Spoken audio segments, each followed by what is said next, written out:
वाराणसी जिले के उत्तर दिशा में एक छोटा सा गांव है, बिरापट्टी।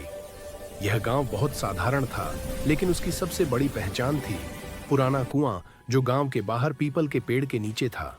लोग कहते थे कि उस कुएं में सदियों पुराना रहस्य छिपा है और रात को उसके पास से गुजरने वाला कोई आदमी सुबह तक नहीं लौटता। गांव के बुजुर्ग कहते थे कि यह कुआं कभी राजा भैरवनाथ के जमाने का है। राजा ने अपने राज्य के गुप्त खजाने को इसी कुएं में छिपाया था और कहा था, जो लालच करेगा वही इस कुएं में समा जाएगा। उसके बाद से ही यह कुआं भूतिया कुआं कहलाया।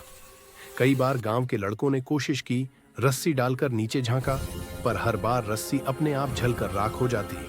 साल 1998 की बात है। गांव के 3 युवक रघु, नंदू और हरिश्चंद्र पढ़ाई कर शहर से लौटे थे। उन्हें यह भूत प्रेत की बातें हंसी में उड़ाने जैसी लगती थीं। एक दिन रात को तीनों ने तय किया कि वे सच जानेंगे, आखिर इस कुएं में क्या है। रात के 11 बजे पीपल का पेड़ सरसराया। आसमान में आधा चांद था। तीनों टॉर्च और रस्सी लेकर पहुंचे। रघु ने हंसकर कहा, देखना, नीचे कुछ नहीं मिलेगा, बस मेंढक और कीड़े। नंदू ने रस्सी बांधी, टॉर्च की रोशनी नीचे डाली, पर रोशनी जैसे ही कुएं के बीच तक पहुंची, एक सफेद धुआं उठा और टॉर्च अपने आप बंद हो गई। अंधेरे में किसी ने फुसफुसा कर कहा, 3 आए हैं, 1 लौटेगा। तीनों डरकर पीछे हटे, लेकिन रघु ने जिद की, अब तो उतरना ही पड़ेगा। वह रस्सी पकड़कर नीचे उतरने लगा।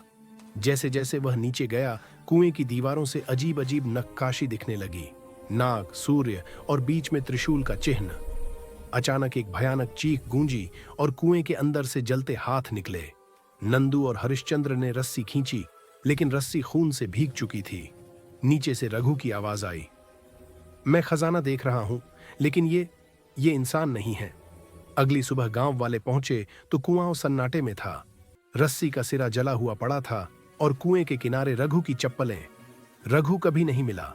नंदू और हरिश्चंद्र पागलों की तरह चिल्लाते रहे, कुएं में रोशनी है, कुएं में रोशनी है। गांव के पुजारी ने कहा, यह कुआं शापित नहीं, सुरक्षित है।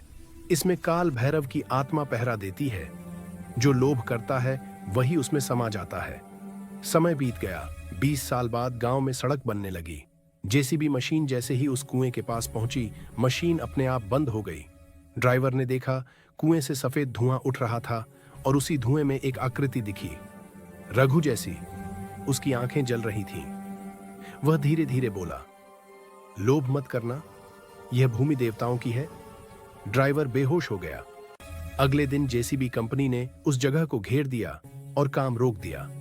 आज भी बिरापट्टी गांव के लोग उस कुएं के पास नहीं जाते। कहते हैं, पूर्णिमा की रात को कुएं से अब भी टॉर्च जैसी रोशनी ऊपर उठती है, जैसे कोई आत्मा पहरा दे रही हो।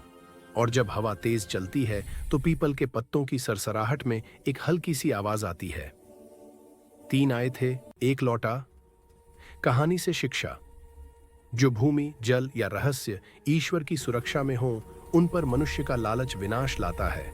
सम्मान करो प्रकृति और परंपरा दोनों का, तभी गांव जीवित रहते हैं।